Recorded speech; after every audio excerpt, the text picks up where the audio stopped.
रह गुज़र पे शम्मा जलाना है मेरा काम, तेवर हैं क्या हवा के ये मैं जानता नहीं। Dialogue with veterans. Dialogue with veterans की सीरीज़ में हम बातें करते हैं हमारे देश की सेनाओं के उन वीर सेनानियों से जिन्होंने अपने समय में युद्ध भूमि में कमाल और धमाल किया है।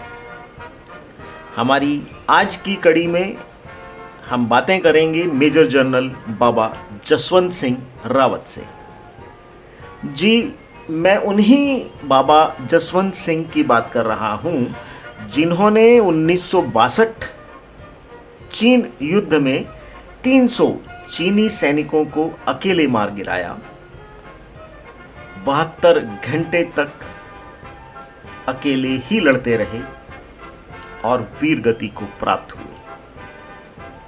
उनकी वीरता और शहादत का सबसे बड़ा सम्मान यह है कि भारतीय सेना उन्हें आज भी बलिदानी नहीं मानती और उन्हें पदोन्नत करती रहती है।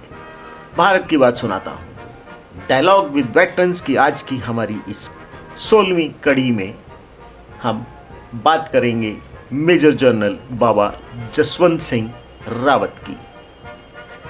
भारत वीरों की भूमि है। अनगिनत वीरों ने अपने सर्वस्व न्योछावर कर इस देश की रक्षा की है। एक ऐसे ही वीर हैं जसवंत सिंह रावत। वे भारतीय सेना में राइफलमैन थे। 1962 के भारत चीन युद्ध के दौरान इस वीर ने अकेले 72 घंटे तक चीनी सैनिकों का मुकाबला कर युद्ध की दिशा और दशा बदल दी थी। वीर जसवंत का जन्म उत्तराखंड में पौड़ी गढ़वाल जिले के बदयूं गांव में 19 अगस्त 1941 को गोमान सिंह रावत के घर हुआ था। जसवंत में बचपन से ही देश प्रेम की भावना थी। इस कारण वे 19 अगस्त 1960 को भारतीय सेना में बतौर राइफलमैन भर्ती हो गए। इसके लगभग 2 साल बाद 1962 में चीन ने अरुणाचल प्रदेश पर कब्जा करने के लिए भारत पर भीषण आक्रमण कर दिया। चीनी सैनिकों का मुकाबला करने के लिए भारतीय सैनिकों ने भी मोर्चा संभाल लिया। इस कारण चीनी सैनिकों के 2 हमले विफल हो गए। गुस्साए चीनी सैनिकों ने तीसरा हमला किया। इसमें भी वे भारत को कुछ ना बिगाड़ सके। गुस्साए चीनी सैनिक तवांग स्थित महात्मा बुद्ध की मूर्ति के हाथों को काट कर ले गए। इसके बाद 17 नवंबर 1962 को चीन की सेना ने अपना चौथा और सबसे जोरदार आक्रमण अरुणाचल प्रदेश पर किया। समुद्र तट से 14,000 फीट की ऊंचाई पर स्थित करीब 1,000 किलोमीटर लंबी भारत चीन सीमा उस भयानक युद्ध का मैदान बन गई।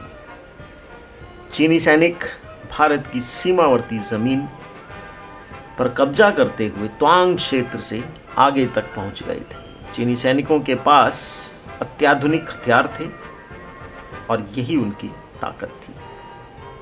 वहीं भारतीय सैनिकों के पास पुराने और परंपरागत हथियार थे, लेकिन भारतीय वीरों में गजब की देशभक्ति थी।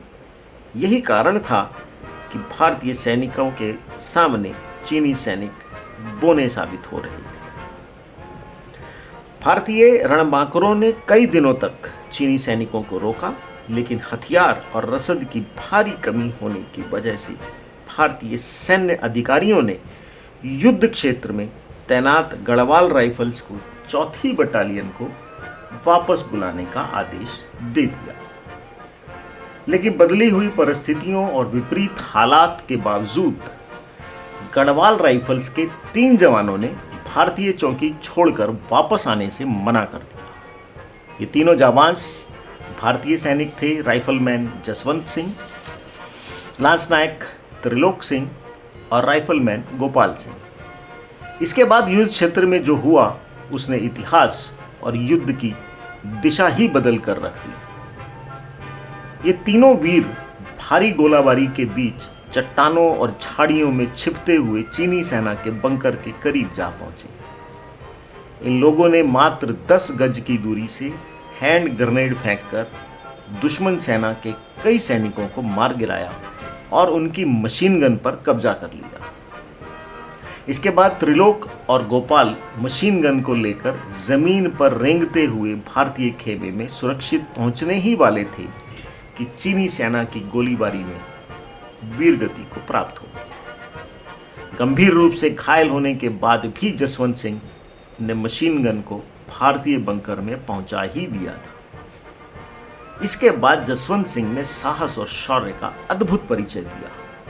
उन्होंने स्थानीय निवासी मोनपा जनजाति की 2 युवतियों नूरा और सैला के सहयोग से एक फायरिंग ग्राउंड बनाया और 3 स्थानों पर मशीन गन और तोप तैनात कर दी। उन्होंने ऐसा चीनी सैनिकों को भ्रम में रखने के लिए किया था ताकि वे समझते रहें कि उक्त क्षेत्र में भारतीय सेना बड़ी संख्या में है और तीनों स्थानों से हमला कर रही है। लेकिन वास्तव में नूरा और सैला को साथ लेकर जसवंत सिंह तीनों जगह से चीनी सेना पर आक्रमण करते रहे। जसवंत 72 घंटे अर्थात 3 दिन तक चीनी सैनिकों को चकमा देने में सफल रहे। उन्होंने नायाब तरीके से युद्ध रणनीति अपनाई और चीनी आक्रमण की दिशा ही बदल दी। इसके साथ ही अरुणाचल प्रदेश को जीतने का चीनी सपना पूरा नहीं हो सका। दुर्भाग्य से राशन की आपूर्ति करते समय युवती नूरा को चीनी सैनिकों ने पकड़ लिया। चीनियों ने नूरा को भयानक यातनाएं दी। यातनाओं से नूरा टूट गई और उसने जसवंत के बारे में सारी बातें बता दी। इस दौरान अपनी विशेष युद्ध नीति के माध्यम से जसवंत सिंह 300 से अधिक चीनी सैनिकों को मार चुके थे। जब चीनियों को यह पता चला कि उनके इतने सैनिकों की जान जसवंत सिंह के कारण गई है तो उन्होंने उसे घेर कर ग्रेनेड से हमला कर दिया। इस आक्रमण में दूसरी युवती सैला भी मारी गई। चीनी सेना से पूरी तरह घिर चुके वीर जसवंत सिंह को जब लगा कि अब वे बच नहीं सकते हैं तो उन्होंने अपनी पास बची आखिरी गोली से खुद को मार लिया। इस तरह उन्होंने देश के लिए अपना सर्वोच्च बलिदान दिया। जब चीनी सैनिक जसवंत सिंह के शव के पास पहुंचे तो उन्होंने गुस्से में उसका सिर काट लिया और अपने साथ ले गए। 20 नवंबर 1962 को युद्ध विराम की घोषणा हुई। भले ही युद्ध विराम हो गया लेकिन चीनी सैनिक भी जसवंत की बहादुरी से बहुत प्रभावित हुए। यही कारण है कि कुछ समय पश्चात चीनी सेना ने न केवल उसका कटा हुआ सिर वापस लौटाया बल्कि उसकी कांसे की मूर्ति भी भारतीय सेना को भेंट की। युद्ध क्षेत्र में बेहद साहस, पराक्रम और शौर्य का प्रदर्शन करने के लिए जसवंत सिंह रावत को महावीर चक्र, त्रिलोक सिंह और गोपाल सिंह को वीर चक्र से सम्मानित किया गया। बहादुर भारतीय युवती सैला की याद में अरुणाचल प्रदेश के त्वांग में एक दर्रे का नाम सेला पास रखा गया है। इसी चौकी पर जसवंत सिंह ने आखिरी लड़ाई लड़ी थी। उसका नाम अब जसवंतगढ़ रख दिया गया है और वहां उनकी स्मृति में एक मंदिर बनाया गया है। इस मंदिर में चीन की तरफ से दी गई उस बहादुर सैनिक की कांसे की वह मूर्ति भी स्थापित है। उधर से गुजरने वाला हर शख्स, चाहे वह आम आदमी हो या फिर सेना का कोई अधिकारी अथवा जवान, उन्हें श्रद्धांजलि अर्पित किए बिना आगे नहीं बढ़ता है। जसवंत सिंह रावत भारतीय सेना के अकेले ऐसे सैनिक हैं जिन्हें बलिदान के बाद भी पदोन्नति दी जाती है। जसवंत सिंह रावत नायक, फिर कैप्टन और अब मेजर जनरल के पद पर पहुंच चुके हैं। उनके परिवार वालों को पूरी तनख्वाह पहुंचाई जाती है। जब भी उनके घर में किसी का विवाह या कोई धार्मिक कार्यक्रम होता है तो परिवार वाले उनकी तरफ से छुट्टी का बाकायदा आवेदन करते हैं और स्वीकृति मिलते ही सेना के जवान उनकी तस्वीर को पूरे सैन्य सम्मान के साथ उनके पुश्तैनी गांव ले जाते हैं। छुट्टी समाप्त होते ही उस तस्वीर को ससम्मान वापस उसी स्थान पर लाया जाता है। सभी लोग उन्हें बेहद सम्मान से जसवंत बाबा भी बुलाते हैं। उनके गांव में उनकी पूजा की जाती है। भले ही महावीर जसवंत सिंह रावत बलिदान हो गए हैं, लेकिन उनकी वीरता को देखते हुए आज भी उनके नाम के आगे स्वर्गीय, मृतक या बलिदानी नहीं लगाया जाता। मंदिर में उनसे जुड़ी वस्तुओं को आज भी सुरक्षित रखा गया है। उनके कमरे की देखरेख के लिए हमेशा 5 सैनिक तैनात रहते हैं। ये सैनिक रात को उनका बिस्तर ठीक करते हैं, वर्दी प्रेस करते हैं, जूतों की पॉलिश तक करते हैं। यही नहीं, ये सैनिक महावीर जसवंत सिंह के लिए उनके कमरे में सुबह 4:30 बजे बेड टी, 9 बजे नाश्ता और 7 बजे खाना भी रखते हैं। कहते हैं कि सुबह बिस्तर पर सलवटें होती हैं और जूते गंदे, धूल मिट्टी से सने मिलते हैं। वहाँ रहने वाले जवानों और स्थानीय लोगों का मानना है कि जसवंत सिंह रावत की आत्मा आज भी भारत की पूर्वी सीमा की रक्षा कर रही है। उन लोगों का मानना है कि वे आज भी भारतीय सैनिकों का मार्गदर्शन करते हैं।